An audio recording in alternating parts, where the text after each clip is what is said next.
भगवान की बड़ी पावन सी कथा चल रही है। कल आप सभी लोगों ने सुना था गोकुल में भगवान का अवतार होता है। भगवान का अवतार हुआ, सभी ब्रजवासी मिलकर के बड़े भाव से धूमधाम से नंदोत्सव मना रहे हैं। नंद के लाला हुआ है। आज खूब बधाई गाई जा रही हैं और खूब बधाई दी जा रही है। आज नंद बाबा ने इतना दान दिया, इतना दान कि जिसने जिसने उस दान को लिया उसके पास गरीबी नहीं रही। इतना दान 2 लाख गाय दान में दिया नंद बाबा ने। 2 लाख। देखो गाय कैसी बढ़िया सी गाय, और गाय के साथ में स्वर्ण चांदी इत्यादि भी दान करें। गाय के पैर जो है चांदी से मढ़ाए, सींग सोने से, वो दान करे। दूध देने वाली गाय, कपिला गाय, श्यामा गाय, ऐसी गाय दान में दे रहे। आजकल गाय कैसी दान में दी जाती है? आजकल जब लोग गाय दान करते हैं, बोले जब तक दूध दे तब तक अपने पास रखो, और जब दूध देना बंद कर दे तो बोले पंडित जी को लदा दो। दान कर दो, दान भी हो जाएगा और पास से चला भी जाएगा। आजकल दान ऐसे दिया जाता है जो खराब हो। कहा जाता है जो नोट कहीं ना चले, 10 जगह से फटा हो, जब सब जगह मना हो जाए तो जाकर के किसी कथा भागवत में चढ़ा दो, वहां चल जाएगा। वहां कौन रोकने वाला है? पर दान कैसा देना चाहिए? दान ऐसा दो जो अपने को ज्यादा अच्छा लगे। आजकल हम वो दान करते हैं जो अपने लिए खराब हो। जो आपके लिए खराब है, क्या वो दूसरे के उपयोग में आएगा? जो अपने को प्रिय लगे, अच्छा लगे, ऐसा दान करो। आज नंद बाबा इतना दान दे रहे कि ब्राह्मण प्रसन्न, उठा कर लेना जा पाओ इतना सोना दे दे। एक ब्राह्मण आया और नंद बाबा के यहाँ से वो चांदी लेकर के गया दान में। जितना ले पाया ले लिया, और जैसे मार्ग में पहुंचा तो क्या देखा, सामने से एक ब्राह्मण आ रहा है और उसके हाथ में जो है वो सोना है। उसने देखा मेरे पास चांदी, इसके पास सोना।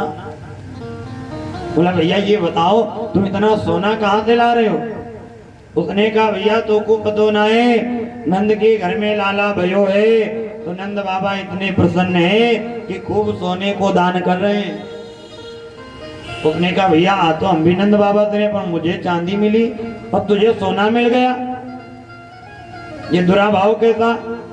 तो उसने कहा भैया ये बताओ तुम किस गेट से ला रहे? बोले 5 नंबर गेट से। बोले यही तो गलती कर दिया, सोना तो 3 नंबर गेट पे बट रहा। अब उसने विचार किया जब सोना मिल रहा है तो चांदी का क्या करेंगे? सोने चांदी में कितना अंतर। जो चांदी लिए था वो फेंक दिया और आया 3 नंबर गेट पे, लाइन में लग गया कि सोना मिल जाए। अब काफी देर खड़ा रहा, जब दान का नंबर आया तो उसने खूब सोना लिया। और जैसे मार्ग में आया तो इसने क्या देखा, सामने से एक ब्राह्मण आ रहा है और उसके हाथ में हीरा। अभी और परेशान कि हमारे हाथ में सोना और इसके हाथ में हीरा। बोले भैया ये बताओ तुम इतना हीरा कहाँ से ला रहे हो? बोले तुझको पता नहीं, नंद के लाला हुआ है तो नंद बाबा कितने प्रसन्न है, कुकवीरों को दान करें। बोला भैया ये बताओ आप, हम तो नंद बाबा के यहाँ से एक बार चांदी मिली, एक बार सोना मिल गया, हीरा तो मिला नहीं। आप कहाँ से ला रहे हो? बोले बताओ तुम किस गेट से लाए? बोले 3 नंबर गेट से। बोले यही तो गलती कर दिया, हीरा तो 1 नंबर गेट पे बट रहा है। अब विचार किया जब हीरा मिल रहा है तो सोना का क्या करेंगे? फेंको, हीरा ज्यादा महंगा होता है। फेंक दिया और आकर के लाइन में लग गया। बड़ी देर खड़ा रहा और जैसे दान लेने का नंबर आया तो भगवान की ऐसी कृपा कि वहां दान देना ही बंद हो गया। अब ये परेशान कि उधर सोना चांदी भी फेंक आए और इधर हीरा भी नहीं मिला, तो जाओ लाओ जा करके जल्दी से वही उठा ले जो फेंक आए। और जब तक वहां पर आया तब तक क्या देखा कि सोना चांदी कोई और उठा के ले गया। दुविधा में दोनों गए, माया मिले राम। इसीलिए कहते हैं भगवान जितना दे हमको उसी में संतोष करना चाहिए। भगवान हमको जितना दे उसमें संतोष करो। आज व्यक्ति को संतोष नहीं है। आजकल व्यक्ति पैदल चलता है तो कहता प्रभु एक साइकिल की व्यवस्था कर दो, भगवान साइकिल दे देते हैं। व्यक्ति कहता महाराज अब इतने काम नहीं चल रहा, थक बहुत जाते हैं, एक बाइक दे दो, भगवान बाइक दे देते हैं। फिर कहता महाराज इससे काम नहीं चल रहा है, सर्दी में ठंडी लगती है, गर्मी में धूप बहुत लगती है, अब बढ़िया से कोई कार दिला दो, ऐसी कृपा करो कार ले ले तो एसी में बैठ के चले। भगवान कहते चलिए भी ले जा। पर व्यक्ति को संतोष नहीं होता है। भगवान स्वयं आकर के सब कुछ दे दे, पर व्यक्ति चाहता है कि हमको सब कुछ मिल जाए, बढ़ता ही रहे हमारा धन। व्यक्ति मर जाता है पर व्यक्ति की इच्छाएं कभी समाप्त नहीं होती हैं। एक हुआ तो 10 होवे, 10 हुआ तो 100 की इच्छा है, 100 पा करके संतोष नहीं, 1000 मिल जाए तो अच्छा है। बस इसी तरह करते करते राजा के पद पर पहुंचा है, और फिर भी संतोष नहीं इसको, ऐसी ये डाइन तृष्णा है। हमें चाहे जितना वैभव मिल जाए, धन मिल जाए, पर हमें संतोष नहीं होता है। पर व्यक्ति को जीवन में संतोष करना चाहिए। कहा जाता है जिसके पास संतोष रूपी धन आ जाए उसके आगे सारे धन बेकार हैं। जब आवे संतोष धन सब धन धूल समान। कम करो। संतोष धन आ जाए तो इस धन के आगे सारे धन बेकार हो जाते हैं। इसलिए आवश्यकता के अनुसार जो चलता है वो जीवन भर प्रसन्न रहता है। आजकल व्यक्ति के अंदर आवश्यकता नहीं, इच्छा है। देखो यह आवश्यकता हमारे लिए जरूरी है पर इच्छा जरूरी नहीं है। इच्छा किसी की आज तक पूरी हुई नहीं, इसीलिए व्यक्ति दुखी है। आवश्यकता ये है कि हमारे शरीर पर कपड़ा हो, ये तो आवश्यकता है। पर इच्छा ये है कि कपड़ा पहने तो 5000 रुपया का लेकर ही पहने। तो इच्छा किसकी पूरी हुई? आवश्यकता ये है कि हमारे पेट में भोजन जाए, पेट भरे, जीवन चले। पर इच्छा ये है कि रोज बढ़िया बढ़िया ही खाएं, रोज रबड़ी खाएं, रोज राजभोग खाएं। तो क्या इच्छा की पूर्ति हो सकती? आवश्यकता के अनुसार जो चलता है वो जीवन भर प्रसन्न रहता है। आज नंद बाबा इतने प्रसन्न, खूब दान करें। इधर मैया यशोदा ने ढोलक चढ़ाए करके रख दी। जो भी मैया आवे ढोलक बजावे, बधाई गावे और बधाई लेके चली जावे। आज इधर कंस ने विचार किया मेरा शत्रु जन्म ले चुका है, दिनों दिन बलवान हो रहा है, इसे मारा कैसे जाए। तो कंस ने रात्रि के 12 बजे आपातकालीन सभा बुलाई, राक्षसों को बुलाया मीटिंग के लिए। रात में राक्षसों की जो मीटिंग होती है वो रात में होती है। ये रात में ही इकट्ठा होते हैं, दिन में परेशान करते और रात में सलाह बनाते हैं।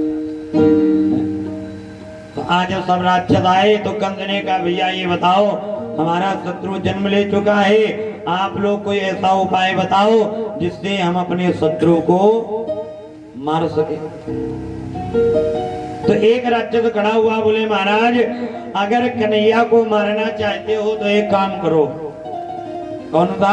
बोले इस दुनिया में 10 दिन के अंदर जितने बालक जन्म लिए सबको मरवा दो, एक उसी में वो भी होगा, मर जाएगा। कंस ने कहा नहीं भैया ऐसे तो बहुत हत्या हो जाएगी, कोई और उपाय बताओ।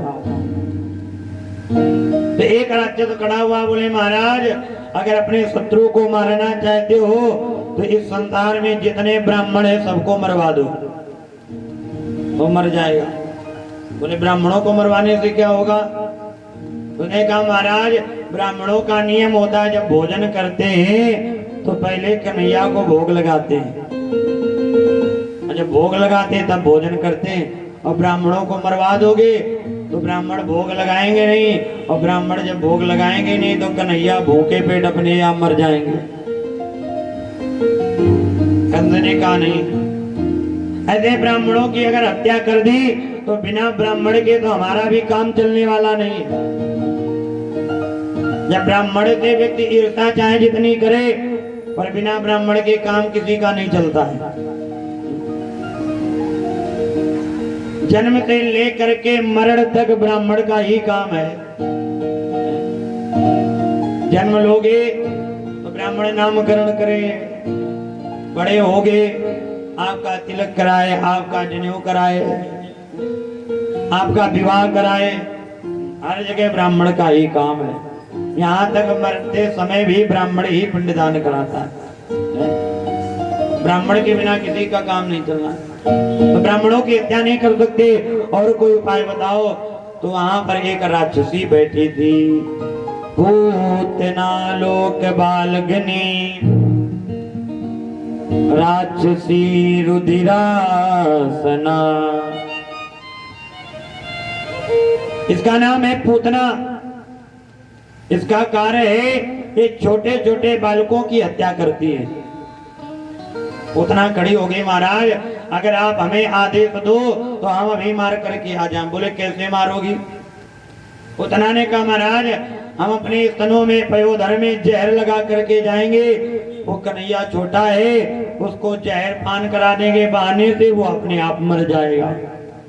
तो कंस ने कहा पूतना तुम जाओगी तो पर ये बताओ तुम्हारा इतना भयंकर शरीर है, इतने बड़े बड़े दांत, इतनी विकराल दिखने वाली, तुमको अंदर जाने कौन देगा?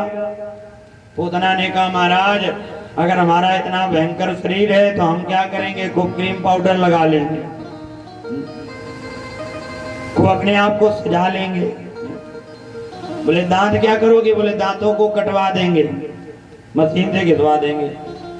बोले फिर भी खराब लगोगी, कोई जाने नहीं देगा। तो पूतना ने कहा महाराज अगर फिर भी कोई कसर रह जाएगी तो एक हाथ का डाल लेंगे घूंघट।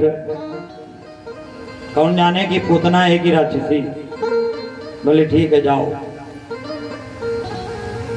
आज पूतना ने बड़ा अद्भुत श्रृंगार किया, ध्यान देना, और बढ़िया सा श्रृंगार करके सज धज करके पयोधर में जहर लगा करके ये गोकुल में आ गई।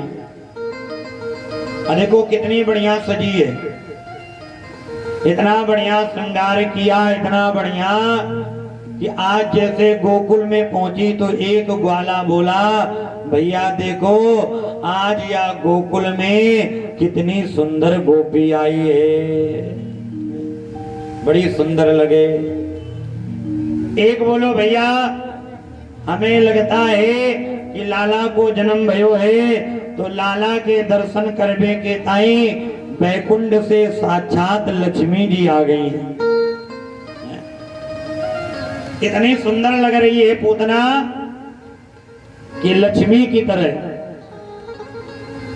तो एक ग्वाला बोलो भैया ये गोपी तो बड़ी सुंदर पर एक कमी है। बोले क्या? बोले ये बताओ इतनी लंबी चौड़ी गोपी कब होना देखी या गोकुल में?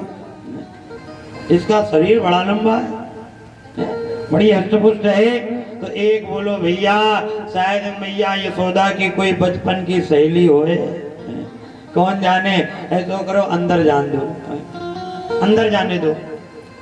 आज बंधुओं जैसे पूतना अंदर आई तो मैया यशोदा ने देखा कि मेरे घर में एक नई गोपी आई है, आसन डाल दिया। आज आंगन में वहीं पालने में कन्हैया लेटे थे। देवी तुम यहाँ बैठो, अब तुम्हारे लिए हम कुछ जलपान ले आए हैं। पूतना बैठ गई और मैया चली गई जलपान लेने। ऐसा इसने रूप बनाया कि मैया पहचान नहीं पाई कि गोपी है कि कोई राक्षसी है। आजकल भी व्यक्ति ऐसा बेरुपया बन गया है कि ऊपर से पहचानना मुश्किल है कि ऊपर से कैसा और अंदर से कैसा है। आज ऐसे पूतना सजी। पूतना ने देखा मैया गायब है और कन्हैया पालने पे लेटे हैं, मौका बढ़िया है, लाओ कन्हैया को उठावे और जहर का पान करा दें और जल्दी जाए इसको मार करके। पर ध्यान देना, आज जैसे पूतना भगवान की तरफ बढ़ने लगी तो आज कन्हैया ने एक खेल खेल दिया। आज कन्हैया ने अपने नेत्रों को बंद कर लिया। आंखें क्यों बंद किया? इसके भी बड़े कारण हैं। संतों ने 108 कारण बताए कि भगवान ने नेत्र क्यों बंद किए। ध्यान से सुनना। पहला कारण, आज भगवान ने नेत्र इसलिए बंद किए, भगवान नेत्र इसलिए बंद किए, भगवान ने विचार किया ये पूतना मुझे मारने आ रही है। अगर मैंने अपने नेत्रों को खोले रखा तो मेरे नेत्रों में इतना प्रकाश है, इतना तेज है कि पूतना मेरे नेत्रों के सामने टिक नहीं पाएगी, भाग जाएगी और मुझे इसका उद्धार करना है। इसलिए भगवान ने नेत्र बंद कर लिए। दूसरा कारण, आज भगवान ने नेत्र इसलिए बंद किए, भगवान ने विचार किया नेत्र बंद करके। आज हमारे प्रभु नेत्र बंद करके ध्यान कर रहे हैं भोले बाबा का। भोले बाबा का क्यों ध्यान कर रहे हैं? आज कन्हैया कह रहे हैं कि हे बाबा, एक बार समुद्र मंथन हुआ था तो उससे निकलना था अमृत और सबसे पहले निकल आया था जहर, विष। तो देवताओं ने आपको याद किया था और आपने आकर के सारा जहर पी लिया था। तो हे भोले बाबा, आज वही जहर पूतना अपने स्तनों में लगा करके आ रही है, तो आप छिपे रूप से आ जाओ और जहर जहर तुम पी जाओ, दूध दूध हम पी जाएंगे। इसलिए भोले बाबा का ध्यान कर रहे। अच्छा, भोले बाबा तो बड़े बढ़िया देवता, ऐसा देवता कहाँ मिलने वाला है? समुद्र मंथन हुआ, देवता बोले बाबा जहर निकला पी लो। मैया ने कहा ना जाओ, ये बड़े स्वार्थी हैं, जहर के लिए आ गए, अमृत निकलेगा तो पूछने नहीं आएंगे। भोले बाबा ने कहा शिव का मतलब ही है कल्याण। शिव का तात्पर्य क्या होता? कल्याण। भवानी शंकरो वंदे, ध्यान रखना, श्रद्धा विश्वास रूपिणो। भोले बाबा का शिव का अर्थ है विश्वास, शिव का अर्थ है कल्याण। जो इनकी शरण में गया उसके सारे कष्ट दूर हो गए। भोले बाबा के जैसा परिवार विलक्षण परिवार है, अद्वितीय। जो ऐसा परिवार पूरे संसार क्या पूरी त्रिलोकी में आपको मिलने वाला नहीं। त्रिलोकी में विचार करिए, आजकल किसी के घर में 4 लोग, 3 लोग, 2 भाई, 4 भाई, 6 भाई, परिवार अगर बड़ा हो तो रोज लड़ाई होती है। सगे भाइयों में लड़ाई हो रही है, एक साथ नहीं रह सकते। पर विचार करिए, भोले बाबा का ऐसा अद्भुत परिवार है कि इनके परिवार में सब लड़ने वाले हैं पर कोई लड़ता नहीं है। भोले बाबा के परिवार पर दृष्टि डालिए, सब लड़ने वाले हैं पर कोई लड़ता नहीं है। आप विचार करिए, गणेश जी की सवारी काहे की है? गणेश जी की सवारी काहे की है? चूहा, मूसक, अब भोले बाबा के गले में कौन पड़ा है? सर्प। अब ये बताओ, आज तक सर्प और